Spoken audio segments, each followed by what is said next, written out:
Hey, I hope you guys are doing good today. So, today's case is a teen killer shocks detectives by the way he speaks. And I feel like this is going to be very interesting and also very sad. If you do get a chance, I'd appreciate if you can leave a like and subscribe. It helps me out a bunch. And I will have Explore with Us video linked in my description below. So, be sure to give them a like and subscribe as well. If you enjoy true crime stuff, they are a excellent channel. But all right, let's get on into it. I was laughing when I killed my mother. Why'd you get rid of that shirt? It had pieces of my mother's brain stuck to it. Oh my gosh. I killed Josh with a sledgehammer too. This is 15-year-old Zachary Davis. He's just been brought in for questioning He's 15. He is 15 years old and he did this. Oh my goodness. after a fire was discovered at his house. Initially, the tragedy appeared to be nothing more than an unfortunate accident. That is, until a body was discovered inside the home. Even more horrifying was the fact that the victim, Zachary's mother, hadn't been killed by the flames, but by a sledgehammer before the fire was even started. That seems insane. I mean, with a sledgehammer, that is, oh my gosh, that's brutal. In about 3 seconds, you'll see Zachary crack, but not in the way anyone expected. It looks kind of evil when you did that, I'm gonna have to say. I think you know you're doing it. In this never-before-seen interrogation footage, Zachary is brutally honest as he details his crime, and yet his astonishing motive leaves investigators wondering how much of this chilling tale is the result of a disturbed mind or a series of cleverly concocted lies. In the early hours of August 10th, 2012, emergency services were called to a house fire in Hendersonville, Tennessee. Inside the burning home, firefighters discovered the body of Melanie Davis lying on her bed, covered in blood and brutally disfigured.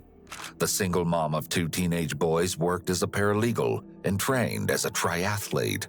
Outside the home, one of her sons, 17-year-old Joshua Davis, waited with the police, but his younger brother, Zachary, was nowhere to be found.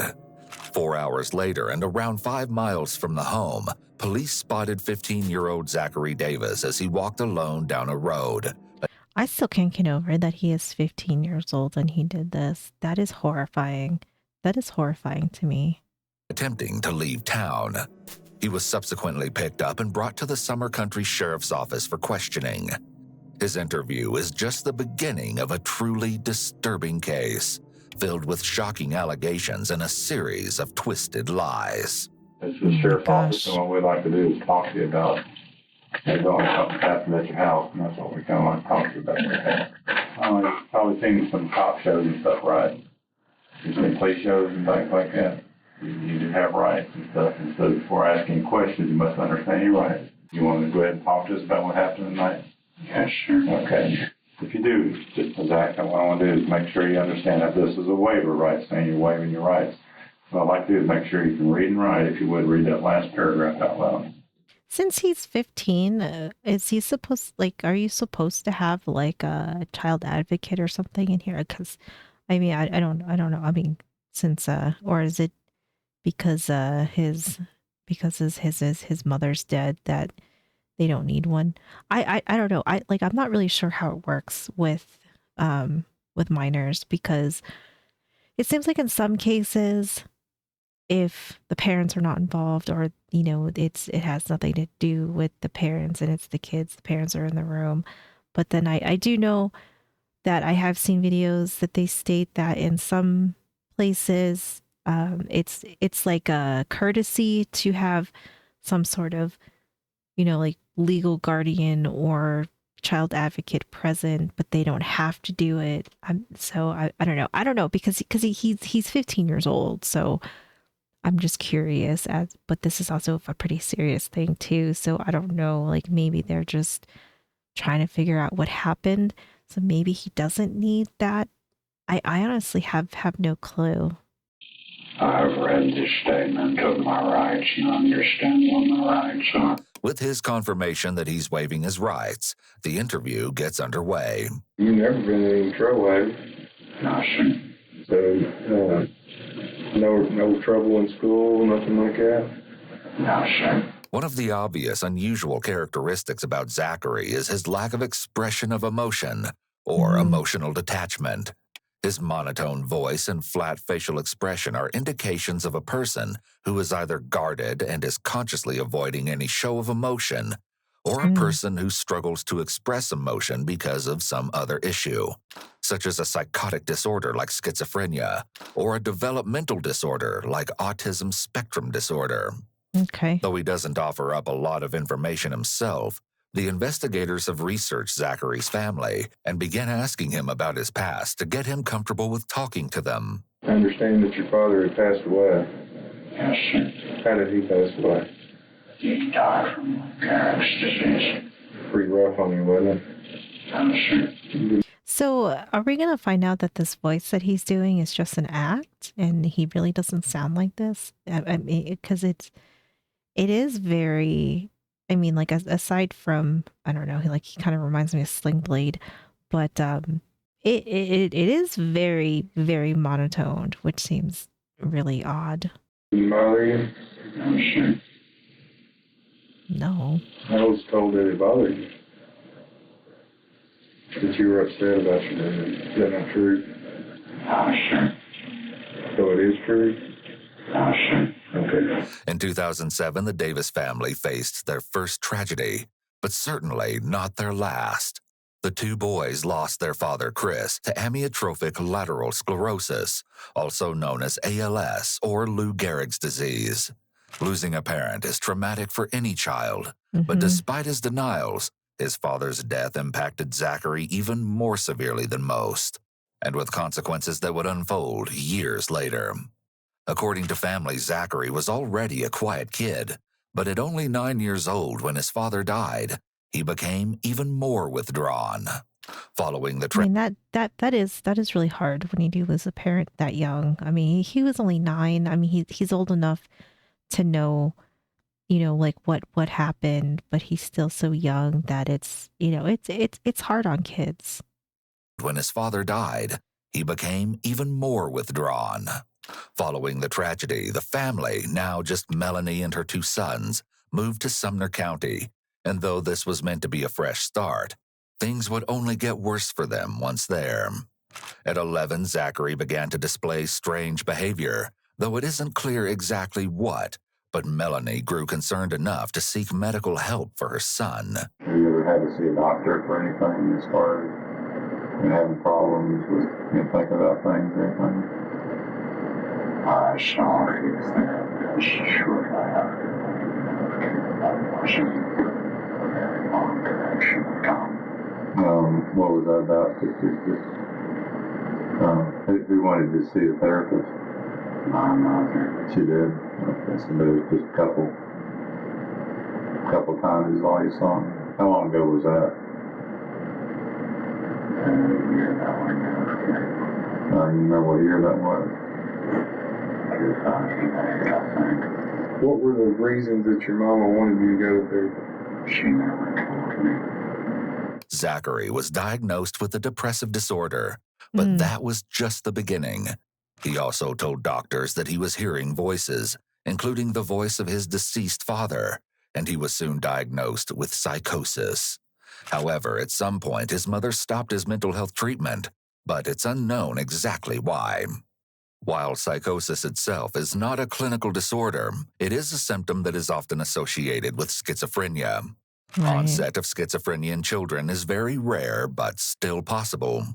Other causes of hearing voices during childhood could include depression, an anxiety disorder, and/or experiencing a traumatic event. Which he did, right? Like, because I mean, I would say that's a very traumatic event, and depending on how he was handling it, definitely could explain strange behavior, which I think makes it harder sometimes because when kids go through traumatic things like losing a parent or like anything like that, sometimes their behavior doesn't always mirror actual mental illness.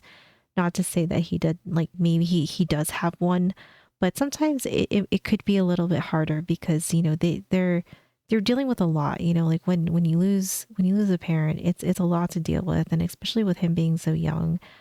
I wonder if this is just the byproduct of it, and maybe it does start causing some other issues throughout the rest, throughout the years, because now he's 15. But I don't know. I don't know, because I could see that being a little bit harder to decipher if he really is, having, like he actually has schizophrenia, or it's just he's probably under a lot of stress and grief that, the his brain is just trying to deal with all of it.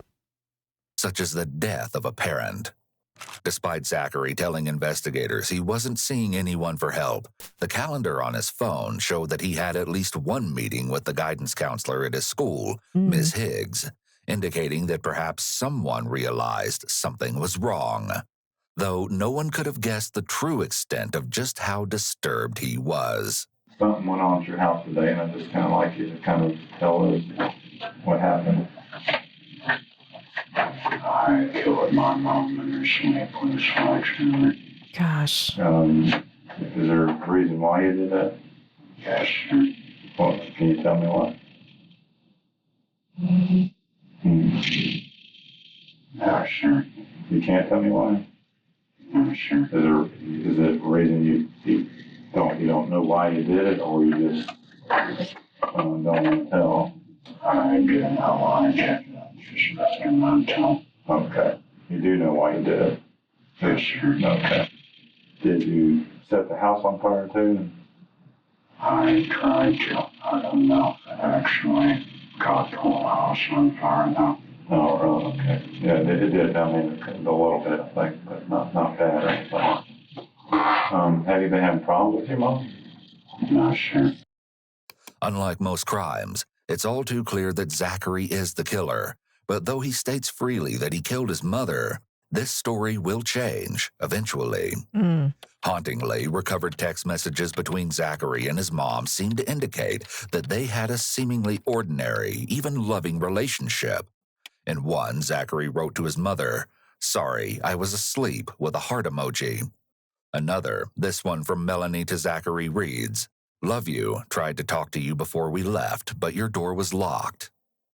Through these texts, the family appeared to be perfectly normal, but that couldn't be further from the truth. We found a book on a notepad that was on you. It said some things in there. Is that notepad yours that we found? It talks about your mom and about.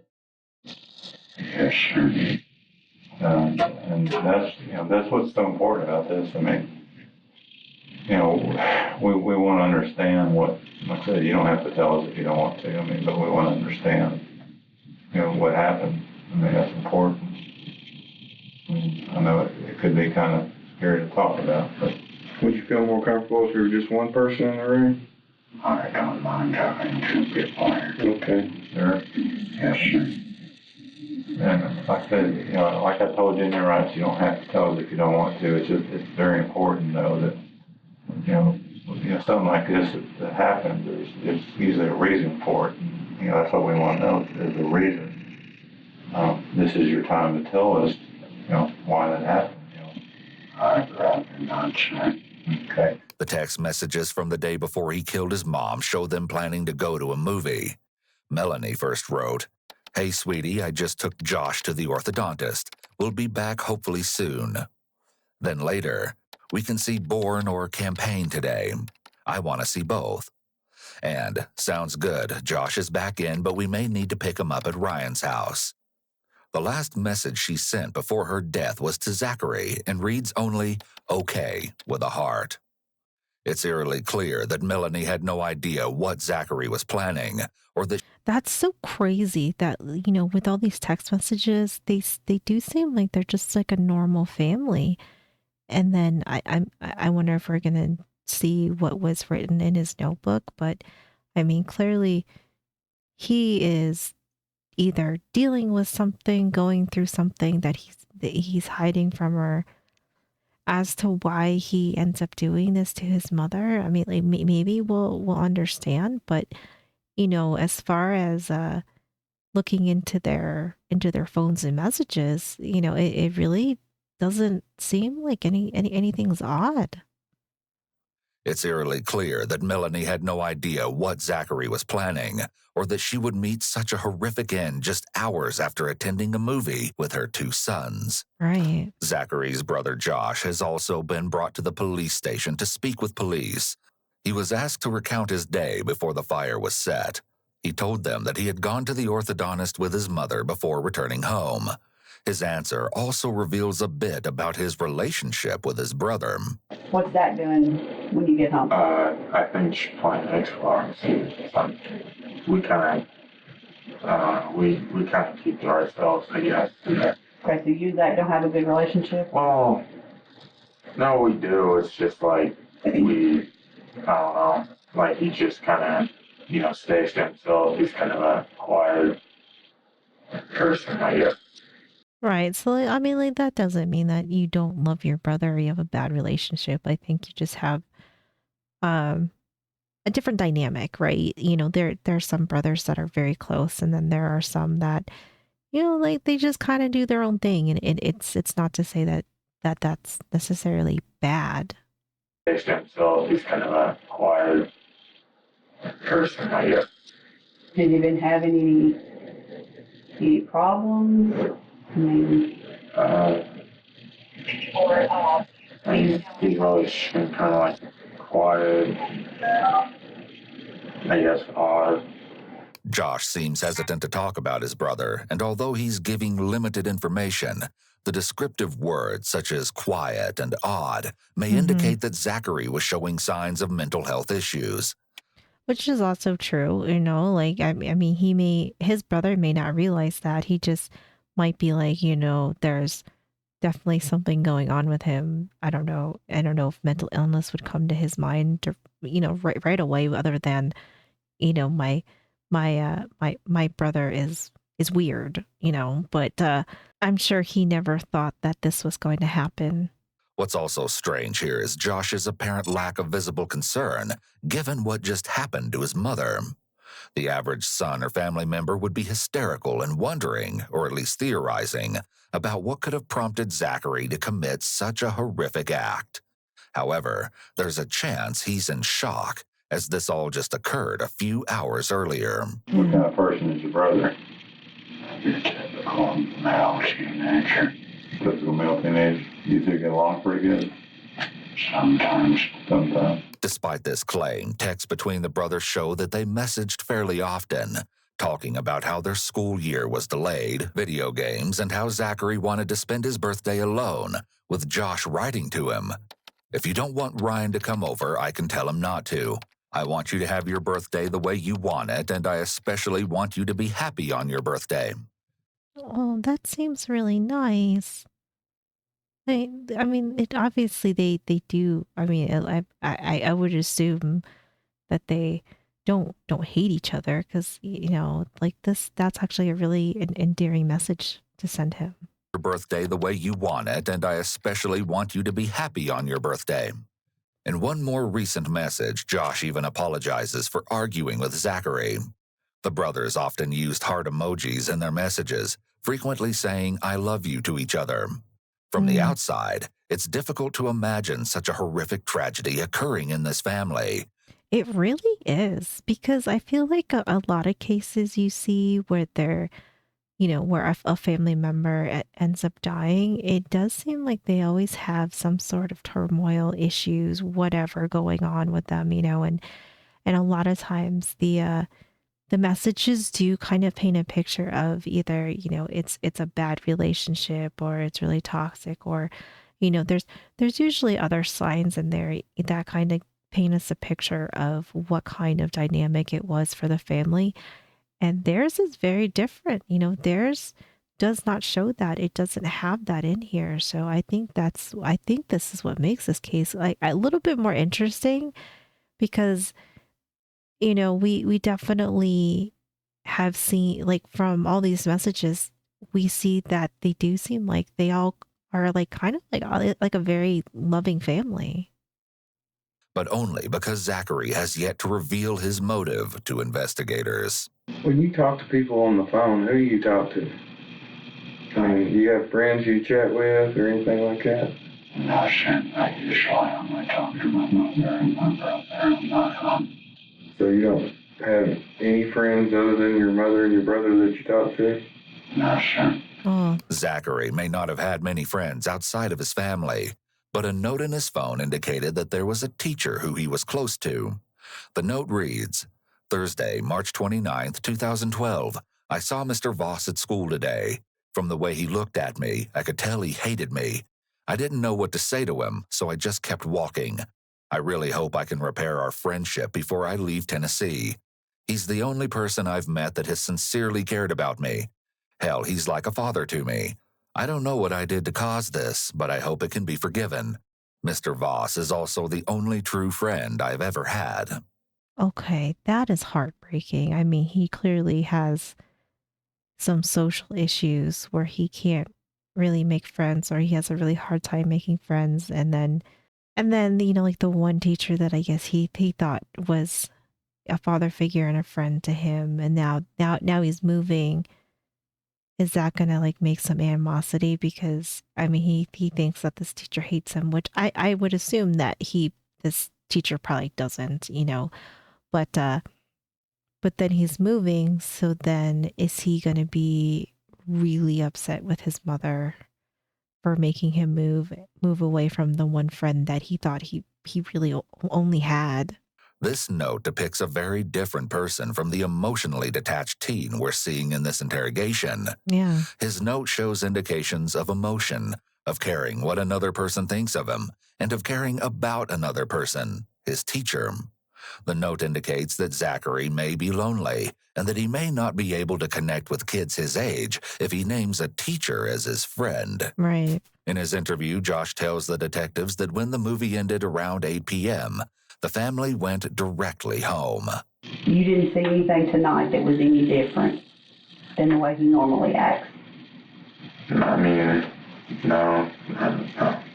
It's surprising that Zachary was not either acting differently from his typical behavior just prior to murdering his mother, or at least showing a change in his behavior recently.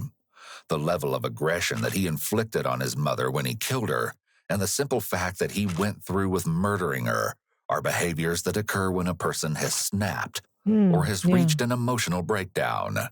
Josh then recounts going into his mother's room to talk to her just a few hours before Zachary killed her. I went and talked to my mom for a little while, and then Remember about what time that was? that was right around 9, probably.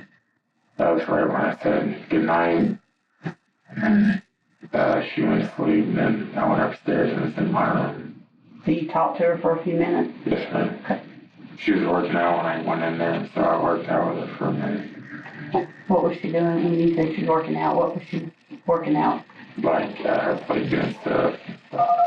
Despite describing what were his last moments with his mother, Josh still shows very little, if any, emotion. When you get home and your mom goes to bed at 9, where are you and what are you doing in the house? Are you in the house? I was already planning everything.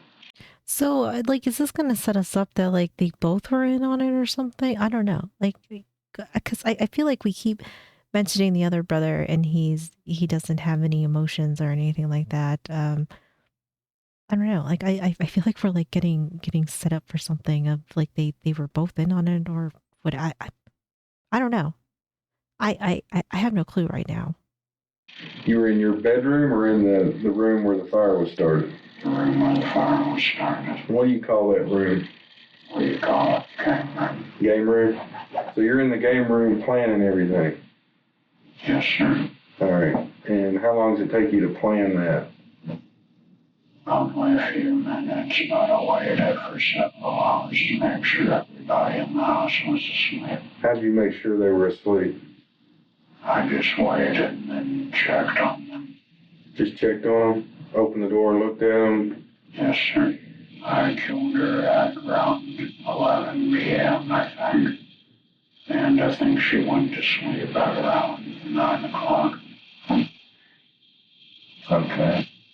When you killed her, what about your brother lives there with you too, right? That's the only person lives with you? Yes, sir. Did you do anything to him? No, sir. I was kind of expecting the fire to kill him. Oh, you were? Okay. That's right. Zachary didn't just set the fire in an attempt to destroy the evidence of him killing his mother, but also in the hopes that his brother would be killed by the flames. Gosh. As well, to ensure Melanie's death, after hitting her with a sledgehammer, Zachary locked the door behind him to prevent Josh from going in and potentially helping her. And then I woke up around, I'm not sure what time it is, time of the thing was going off. And, at first I didn't know what it was. I thought it was like a sound in my room. Then I figured out it was a fire alarm. I was running around and I was looking for my brother upstairs in his room. He wasn't in there and I saw the fire was started in there. So I ran downstairs to get my mom and the door was locked. So I had to kick the door in to get in there. And then I saw her on the bed. Oh, God. I just went outside the house and called 911 and went and got my neighbor's market shot. Where'd you get the sledgehammer at? My gosh. Okay, and what about, how did you try and set the fire? First I tried to drag a lawnmower upstairs and meet to the fuel tank in the room, but I couldn't do that, so I just poured a bottle of whiskey on the floor and lit it on fire. A bottle of whiskey? Yes, sir. Okay. And was that before or after you hit your mom? After. After, okay. How many times did you hit her with the sledgehammer? I don't know. I mean, any estimation? I'd say at least 12. 12 times? 12 times? At least 12 times. He was angry.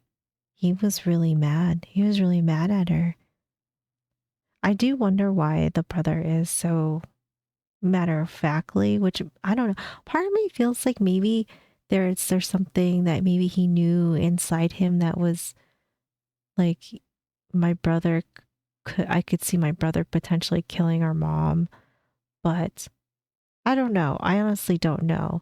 That's just kind of like the feeling I get from Josh, but this seems like he was very, very upset with his mother to hit her at least 12 times with a sledgehammer. I mean, that definitely seems, like they were saying before that, the way that it looked like his mother was, that's somebody that snapped. I mean, like well, for one, a sledgehammer is pretty heavy. And two, I mean, I feel like that is just very, very rage inducing. Where did you hit her at on her body? Around the head area. Okay, was she sleeping at the time or? Yes, sir. Okay, did she wake up and say anything to you? No, sir. I put my fingers on her neck to check her pulse and make sure she was dead. Did you touch her anywhere else? No, sir. Have you thought about touching her anywhere else? No, sir. Josh was asked the same question, likely to determine if his story will match the forensic evidence found on Melanie's body. When you went in the bedroom, at any time did you touch your mom? Yeah, Summer County. When you went in that room? No, I don't think so. Like, I kind of, no. He witnessed the altercation? Like, I ran in and because then I saw her, and I freaked me out. When you left, what were your plans at that point? I haven't stopped that for the Oh, yeah. When did you think about doing this? I mean, when did this pop into your head as far as killing your mom? That's a good question. Okay, several years ago. Okay, so this has been stewing, But then we have to remember some of the stuff that we're going to hear is going to be a lie. So I don't know when we're going to get to this point or not, but I guess, keep that in mind. Keep that in mind that we are going to have, definitely some lies twisted in here. I mean, when did this pop into your head as far as killing your mom? Several years ago. Had you told anybody about it? No, sure. So, with this, I mean, thinking about this, was your mom just bad to you, or No, sure. a pretty good mom? Was she a pretty good mom, or? She wasn't very good mom. Oh. Refusing to classify her as either a good or a bad mom and sounding apathetic regarding his relationship with her could indicate that he was unable to form a true emotional connection with her or anyone else. Because of his willingness to answer most of the investigators' questions, except for his all-important motive, they ask him a series of questions to get as much information as possible. He mentioned a note that has been found. When did you have a chance to write that? While I was waiting and after I did it. So you did the whole note, that it was like 2.5 pages, you did it all tonight? Yes, sir. Okay. So you did some before you killed your mother and some after? Yes, sir. Okay, that seems odd. He wrote a 2.5-page letter. I mean, I could see him sitting down and doing it before, but after it seems a little, I don't know. I guess maybe he just added a little bit to it, but I mean that seems kind of weird. When did you write the last part? About what time did you write the last part? I don't know, sometime around 2 a.m. or 3 a.m., I think. Okay, while you were out walking and stuff? Yes, sir. Was it before you bought the Pepsi at the Thorntons? Yes, sir. You had your phone with you for a while. Did you call anybody on your phone? No, sir. Okay, what'd you do with your phone? I didn't do anything with it. I didn't even realize it was in the pocket until I left Louise. So where's it at now? I threw it in a ditch. Why'd you throw it away? I assumed that I could be tracked for it. Okay. What was your plans as far, I mean, you didn't have any plans on where you're heading to, or how, evidently you were trying to escape and trying to get away from police. You don't remember where you're trying to go to?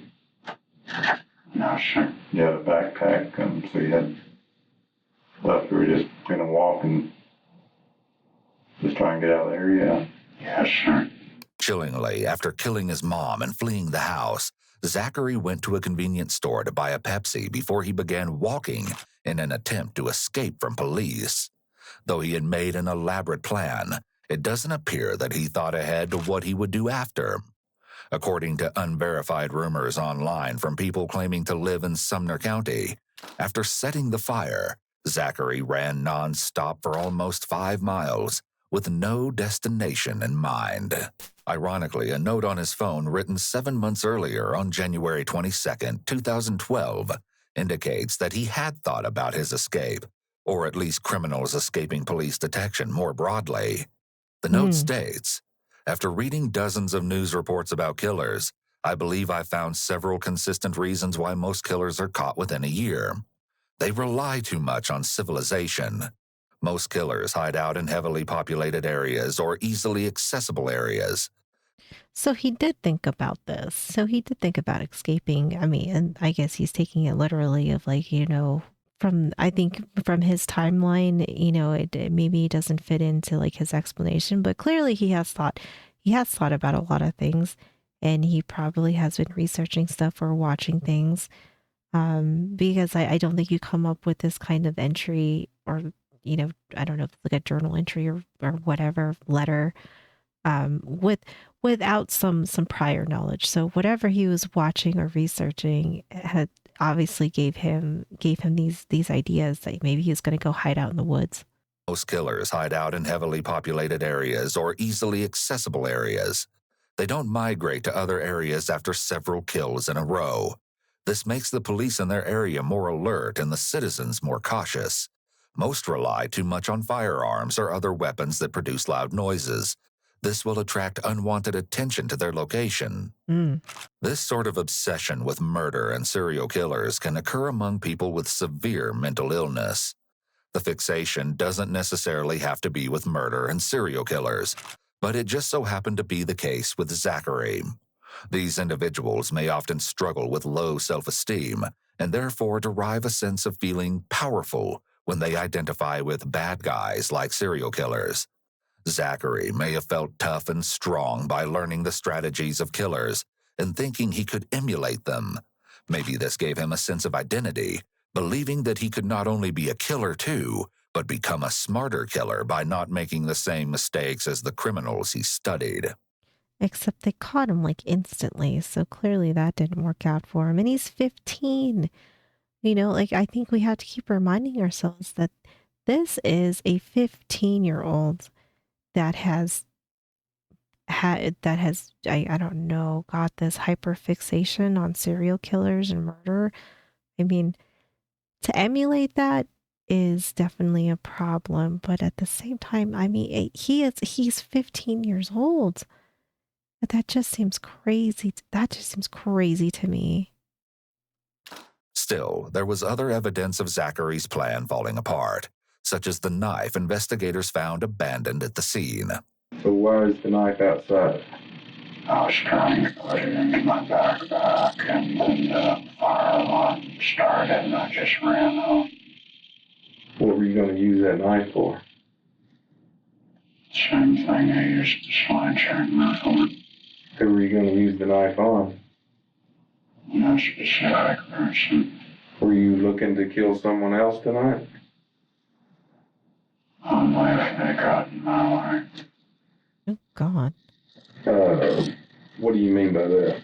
If they tried to stop me from escaping. So the lady at Thornton's who sold you the Pepsi, she was never in any danger? No, sir. But the officer that arrested you could have potentially been in danger if you were of the mind. I guess, but it would be kind of pointless considering he had a gun and I just had a knife and a hammer. What if he didn't have a gun and he tried to stop you? I wouldn't attack him unless I was provoked by him. Were you provoked by your brother? No, sir. Were you provoked by your mother? No, sir. What is most troubling is that according to both Zachary and Josh, there was no indication that he had been planning any of this.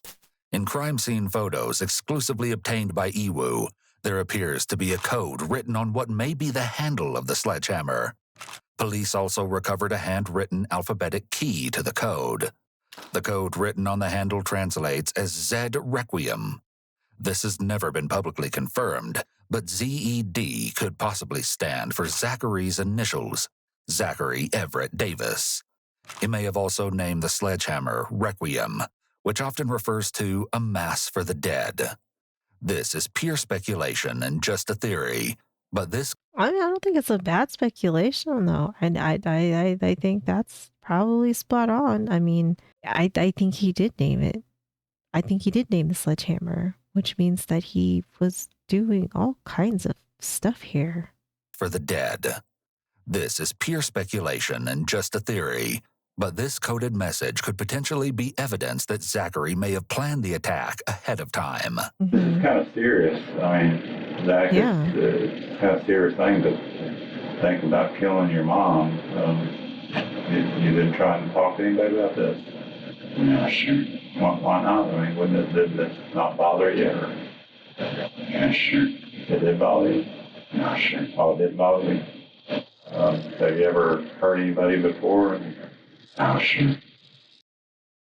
Well, I mean, how did you feel when you killed your mom? I couldn't fit my name.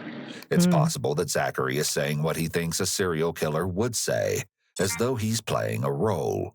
It's difficult to say for sure, but we know that he was affectionate toward his mother in the text messages they exchanged. Oh, that's true. That is true. Yeah, he could be trying to like emulate what he's seen, actual like sociopathic killers do, because they kind of do that monotone where they just don't care. But clearly, yeah, I feel like there is a part of him that does care, and it like as to why it's his mom, it just I don't know. I don't know. It just like the only thing I could think of is because they moved and maybe he was mad that he had to move away from that teacher that he thought was a friend, and I guess pile that on with some other struggles that he's having maybe internally, but I don't know. I don't know. It just seems like such a violent, enraged attack that he did on his mother that doesn't quite fit right here. And she was affectionate toward him as well. He made the same comment about not feeling anything about his father's death. It's possible that it's easier for Zachary to cut off all emotion than to feel the pain of grief and loss. On the other hand, his complete detachment from his mom may be the result of a personality disorder, such as schizoid personality disorder. In this disorder, the individual does not want to have any close relationships, even with family members. They prefer to be alone and appear to be cold and have a flattened affect, as Zachary does. Did y'all have any, was there any problems between you and him, or him and your mom, or Not that I know of. did they have any disagreements, or, was there anything Like, I think they would argue. other than normal parents? Right. And yet, Zachary had savagely attacked his mother while she slept. What did you Yeah. do with the sledgehammer after you hit her with it? I just laid it in the laundry room. Why did you hit her about 12 times within, why so many times? To make sure she was dead. His whole confession with all of this and everything, I feel like it is very chilling to listen to. I guess the plus side is that he is so forthcoming in a way, I don't know when they're going to have to start kind of weeding through a lot of things. I think they already are, as far as, is this emotionless behavior an act, or is it really him? But, it's very, very chilling to listen to him answer this way and be so forthcoming. The officer asks Zachary to demonstrate how he swung the sledgehammer to kill his mother. Kind of like that, basically. So you right-handed? Yes, sir. Stand back up. Is that blood on your pants right there? In the front, right where your crotch is. Oh, no, that's dirty. Did you change clothes? This is blood, though. Oh, okay. And is that your mother's blood? Yes, sir. Are those the same shoes you were wearing? Yes, sir. Those are the same pants you were wearing? Yes, sir. That's the same shirt you were wearing? No, sir. Where's the shirt you were wearing? I threw it away. Why'd you get rid of that shirt? It had pieces of my mother's brain stuck to it. Still my trying to God. understand why Zachary had killed his mother in such a brutal way, the officer asks him to recount his day before the attack. It was then that detectives noticed something interesting. Zachary told them that he started his day by reading a book, Misery by Stephen King. In the Misery book, one of the characters uses a sledgehammer. Yeah. Am I correct in that? Yes, sir. Actually, the detectives have this wrong. In the book Misery, the main character uses an axe, while in the movie adaptation, she uses a sledgehammer. Oh, that's true, huh? That's true. Yeah, I haven't read this book in forever, so but I have seen I've seen the movie more recently than I read the book, so I guess that is true. Are you sure you didn't get any of your thought process from from that book? Yes, sir. So,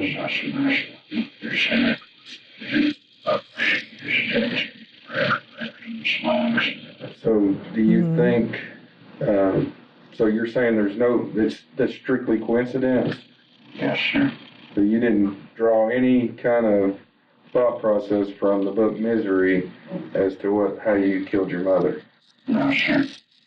Well, I guess then it would have been an axe, right? So instead of the sledgehammer, he would have used an axe. But I get what the detective's trying to do here is to see if he got any sort of inspiration from his books. You know, Zach, we've been doing this a long time, and I mean, sledgehammer is a very unusual weapon to kill somebody with.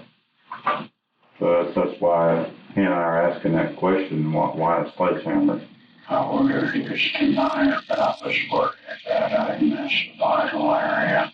Did you have any other type of weapons in the house that you thought about using? Something about using a claw hammer. A claw hammer? Yes, sir. I mean, you don't remember feeling anything? Did you cry? No, sir. Were you screaming when you were hitting her? No, sir. Did you say anything to her before you hit her? No, sir. Did you love your mother? Somewhat. You say somewhat. I feel like that question almost sounded like a loaded question for him when he said, do you love your mother? And he sits there for a minute, and it almost seems like that's a really loaded question for him to answer. Somewhat. You say somewhat, I mean, is there anything she's ever did to you that you hate her for? No, sir. Though Zachary denies that the book inspired his weapon of choice, possibly because he wants to take all the credit himself, his internet history indicates that murder and death was something he'd been thinking about for a long time. He had 2 particularly strange apps downloaded on his phone, including one about serial killers and another about torture devices. Those are apps you can get on your phone. What the hell? That's a thing? Wow. Oh my goodness. Including one about serial killers and another about torture devices. As well, among the more mundane video game cheat codes and jokes, he had a copious amount of gory images. Zachary had also bookmarked a few bizarre websites, including articles about the murder of Junko Furuta, Catherine Murch, who took her own life after killing her kids, the Louisville chainsaw murder, a cult leader on trial in Ohio for killing a family of 5, and an X-Acto knife double homicide. He also had a particular obsession with the killer Nevada Tan, also known as the Sasebo slashing, where an 11-year-old murdered another schoolgirl, 12-year-old Satomi Mitarai. Perhaps most tellingly, Zachary had also bookmarked an article titled Understanding Schizophrenia from helpguide.org. It's possible that he may have been trying to figure out why he was experiencing certain symptoms. I mean, that seems fair. The schizophrenia search does seem fair. Some of these other ones, we go back again that he is 15 years old, and I don't know if 15-year-olds should be going this far down this kind of rabbit hole, I mean, like, don't get me wrong. I love true crime, but it is not in the same context. I think it's there's a lot of psychological things about true crime that I find fascinating. There's usually an end to it. So, like we get to see the justice be served. But if you are relating yourself to serial killers or murderers in the way that he is, and the way that he is so young, I feel like that's really dangerous. I feel like that could potentially, I guess, open the door to having something like this happen. That he may have been trying to figure out why he was experiencing certain symptoms. Although Zachary may have some sort of severe mental illness, maybe even psychosis, as he's sitting in the interrogation room answering questions, he appears more like a cold-blooded murderer than a person suffering from psychosis. Yeah. But this wasn't all. Zachary made notes on his phone that give unique insight into his twisted state of mind leading up to the killing. One says simply, Samantha Marshall, female, possible victim of. Another says, hanging over the masses like a shadow or a dark cloud, executing them all one by one without a sound, omnipresent and biding its time, ready to steal you away at your prime, welcoming to the stupid and the bold, not following any pattern, just doing as told, laying to rest kings, queens, peasants, and thrall. Death will eventually punish us all. Damn. So you can rewind the clock and go back. What would you do? I would probably kill Josh with a sledgehammer too. In stark contrast to Zachary's statement, when Josh was brought in for a second interview, the detective asks him about an incident that occurred at school, showing that the brothers saw their relationship with each other completely differently. But when you got in trouble at school, I think it was last year, what happened to cause that when you got in a fight? Somebody said they were picking on Zach. Oh, no, that was 8th grade. Oh, was it 8th grade? Yeah. Oh, okay. Middle school, wasn't it? Yeah. What happened to cause, I mean, what were they doing? He was like like a piece of paper, like, you know, you roll up a thing of paper. Mm-hmm. He was kind of hitting him like that. Hitting Zach with it? Yeah, and I told him to keep this stop, and he went up there and did it again. Okay. And what was Zach's take on that? I mean, was he mad that the guy was hitting him, or was he just indifferent, or did he ask you to do something about it? Or no, he didn't ask me to do anything. Okay. Just taking up for little brother. Mm-hmm. It's possible that Zachary resented that his brother stepped in to be the hero. He may have been frustrated that he couldn't protect himself and instead had to be saved by Josh. Do you still want to kill Josh? Yes. And you're not going to tell me why? No, sure. I'm really curious as to why. I mean, you said that he was the only confidant you had. You didn't talk to anybody else. Why would you want to get rid of the only person that you confide in and talk to? I don't know. Well, you said you don't want to tell me, so you do know. That's true. There's a difference in wanting to tell me and not knowing. You just told me you didn't want to tell me, so you do know why you want to kill your brother and you killed your mother. I would just like for you to share that with me. I'd rather not share. But you will admit that you know why you did it. Yes, sir. Well, let me ask you this. Do you always talk like you're talking to us now? Yes, sir. So if I talk to someone that knows you or a teacher, they're going to say, this is your demeanor. This is how you talk. Most likely. And so you're always monotone and robotic when you talk. Yes, sir. Unnerved by Zachary's behavior during his interrogation, detectives asked Josh the same question. Has he always been talking that monotone voice? Like quiet? He's kind of quiet. You know, his voice don't go up or down. It's just like a flat monotone voice. Is that the way he normally talk? All the way? When did he start talking that way? It's always been the way I remember it. Really? Yeah. You ever laugh? Sometimes. What makes you laugh? Various things. Various things. Give me an example. So I guess it's not an act? I don't know. I really thought the voice thing was kind of just like a role-playing thing that he was trying to do. But I guess maybe it's not. Well, I was laughing myself when I killed my mother. You were what? I was laughing when I killed my mother. You were laughing? Why were you laughing? I don't know. Were you laughing your ass off at that time? Yes, sir. Paradoxical laughter often occurs among people with schizophrenia. They may laugh either to themselves, often in response to a hallucination, or they may laugh in serious situations. However, throughout the interrogation, he has not laughed inappropriately at all. It's possible that... Do you think he would have? I mean, like it isn't like sometimes like when people are under like some like serious stress that they can start laughing too. I would say this would be really a very stressful situation, which maybe he doesn't feel like it is, but he would think maybe he would laugh a little bit at some point in here. Maybe I'm totally wrong because I don't know like all of the signs or like how this works with people with mental illness and interrogations go, because this is a very different environment, right? So like when we see them either in their people that share like their daily lives mental illness and other situations, it's I feel like that's very different than being in this interrogation room or being interrogated in general.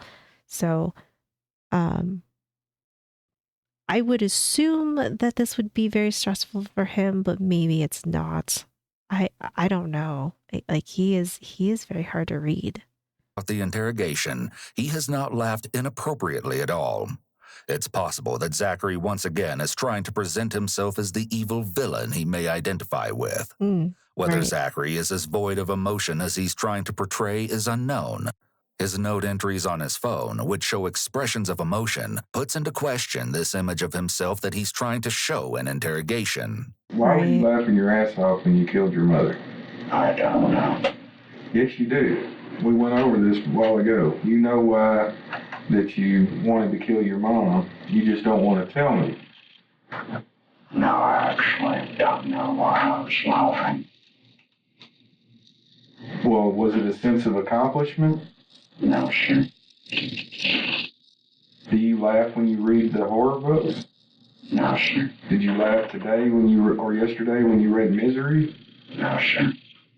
Do you see do you see why it would be difficult for me to understand why that would be funny? Yes, sure.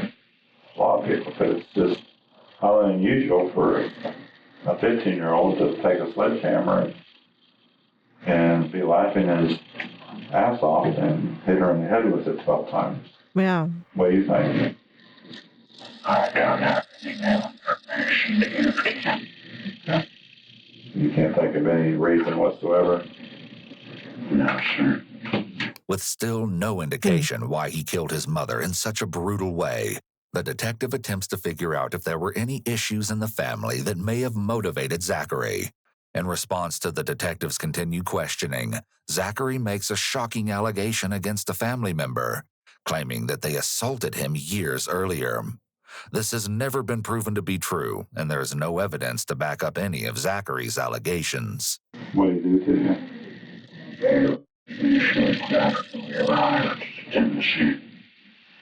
How long ago was that cut? How long you been in Tennessee? Since 2008, I think, or 2007. I don't really remember the exact date. Did you tell your mom about it? Yes, sir. What'd she do? She didn't believe me. Didn't believe you? I don't know about this. If this was a different family dynamic, I would believe it. But from the way that it looks like they talk and treat each other, I would think that she would probably fly off the handle if she knew somebody abused her son.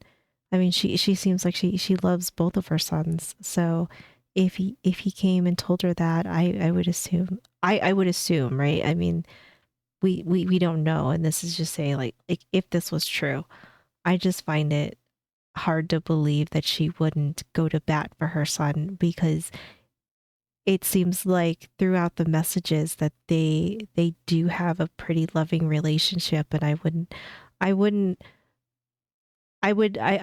find it hard to believe that she would just be like, oh well, that's not true. If it was a different family dynamic, yes, but this one, I don't know. I feel like if his mom knew this, that she would probably do something.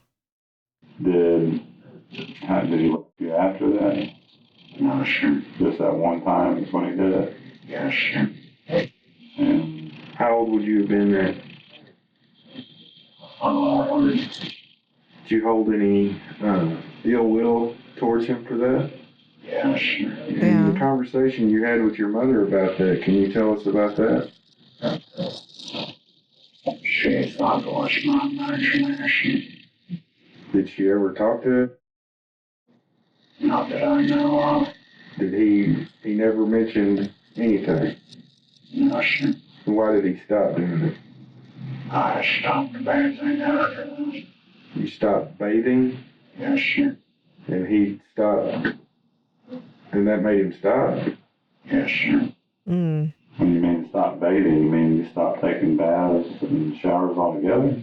Yes, sir. So how did you clean yourself? I didn't. You haven't cleaned yourself since 2008? I have inconsistent intervals, but it's not very common. Okay. The detectives have referred to a notebook they found at the house, which miraculously survived the fire. Within, they found 2 notes written by Zachary. I was raped by him that day, and I've been planning to kill him ever since. The second entry, a confession, is believed to be written right after he killed his mother. I didn't feel anything. I didn't feel remorse. My only true regret was that I didn't give her a faster death. I didn't want her to suffer. So miraculously, the way that he said that makes me think that that was like a plant or something, you know, that those were supposed to be found intentionally.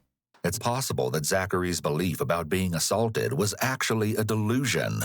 Individuals diagnosed with schizophrenia may experience delusions, which are strongly held beliefs that are unfounded.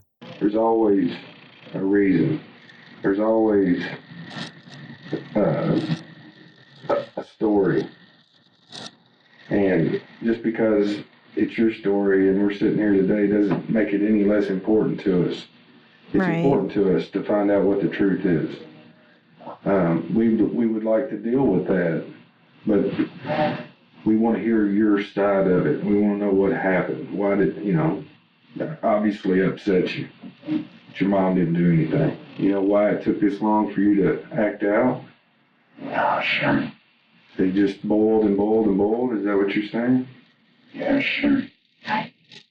Would there have been any certain thing tonight that would have set that off? I mean, made you think about doing this? I mean, anything particular that happened of all nights, since 2008, it's 2012 now. Right, of all nights since then that you would have did this. Yeah, sure. As the interview begins to draw to a close, the detectives ask Zachary a few last questions. What do you think what should happen if somebody did what you did? I don't know. I mean, I guess whatever's necessary. Whatever's necessary, but I mean, what do you feel? I mean, what do you feel? I mean, if somebody was to do this to you. This is like the morality question, right? Like this is what they ask people, like, oh, well, like if somebody else did what you did, what would you do? I don't know what I think about him because it seems like he does know right from wrong, but then I feel like there's just so much craziness that's thrown in here that I don't know. I mean, there are some people that have killed other people because they just wanted to know what it feels like and they pick a family member. Maybe it's that and he doesn't want to admit it. I just don't know. I'm not sure about him. What should happen to them? I don't think it would really matter. Because if you give them the death sentence, they'll die, and if you give them a life sentence, they'll die in prison anyway. So in the end, it doesn't really matter. So, did you think about the consequences when you did this? What could happen to you? Yes, sir. Can you tell me about that? No, sir. Why not? I'd rather not, sir. I mean, I'm talking about, do you think you could get caught by the police? And do you think that was a possibility? Yes, sir. And if you got caught by the police, what do you think would happen to you? Well, since I only killed one person, I shouldn't get the life sentence. But I don't know how it works here. I don't know when that law passed, but I would assume that he can't get the death penalty though. 'Cause he's 15. The officer had just one last question for Zachary, and this one oddly results in the most animated reaction that they've seen from him. But his unsettling response isn't at all what you might expect from someone in this situation. Do you always look at people through your eyebrows?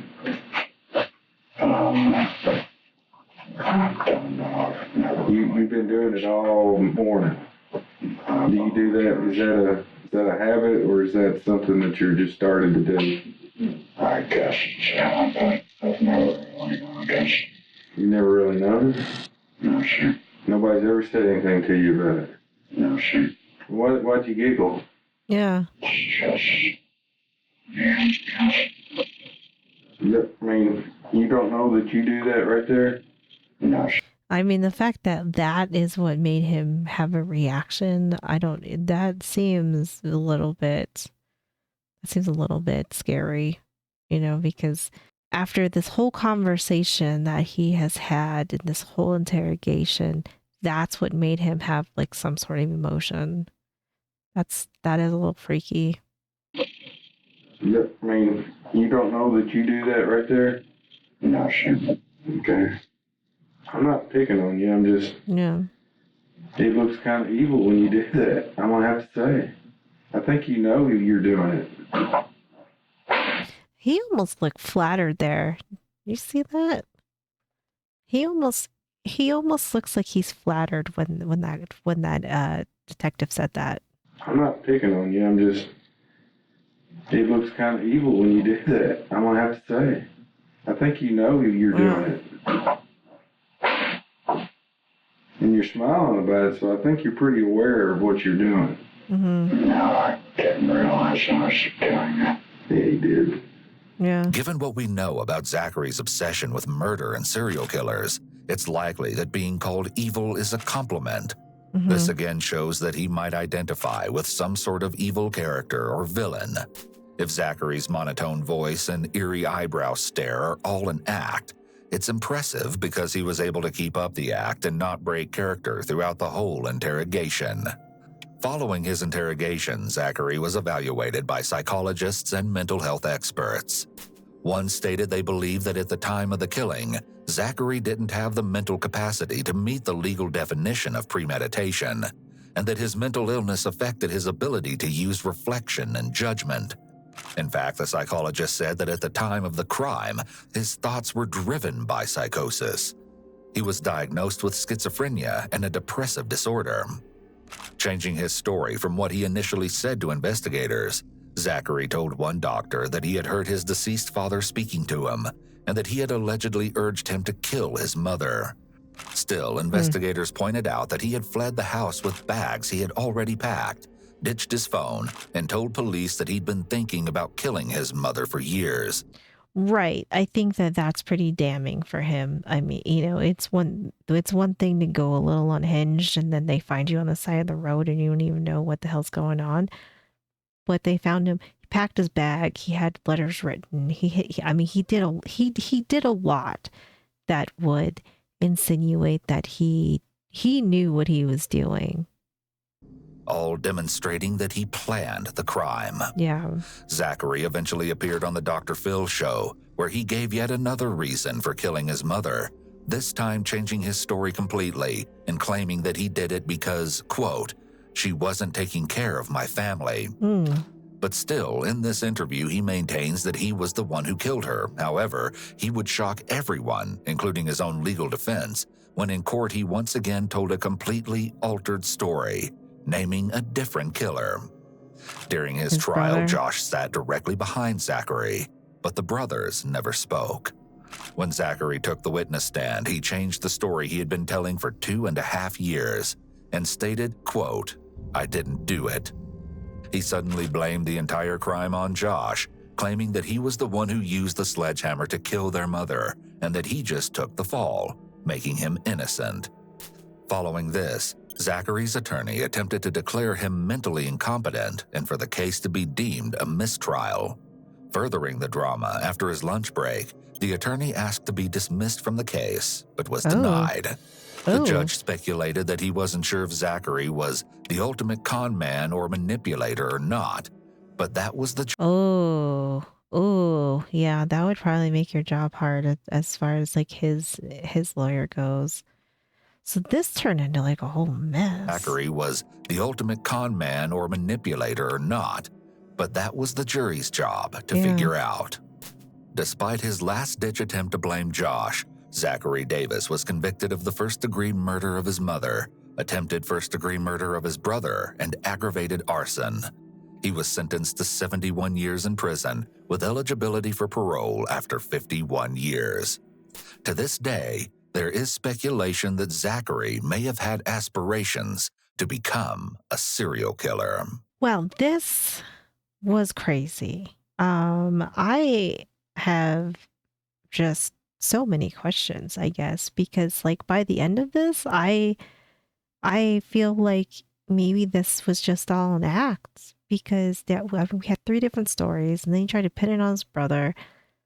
He says his mom wasn't taking him in the family. I mean, then we have different voices coming in. You know, he's saying it's his dad, his dead dad's voice. So I don't know. Like maybe it was just all an act, and he was trying to be this like tough guy serial killer persona, which I mean he dedicated himself to it. But you know, maybe it was just all an act, and then he really wanted to become a serial killer and started with his mom. I don't know. I mean, I feel like this whole thing was just kind of like a wild case to listen to. And I mean, for being 15 years old, that is, it's kind of scary. It's kind of scary that a 15-year-old did all this and read all these books and did all this research and, you know, thought to dedicate his persona to trying to act like them. I think that this one was, it was very interesting. Let me know, what are your guys' thoughts? What do you think? Do you think he's really mentally ill in a way, or do you think it was all an act? Let me know. Thank you so much for hanging out with me. I appreciate you guys being here. Be sure to go like and subscribe to Explore With Us. If you enjoy true crime, they are a fantastic channel. I've been watching them for years. So if you are into that, I highly recommend them. But that's going to do it for me. I hope you guys had a great day, and I will see you in the next one.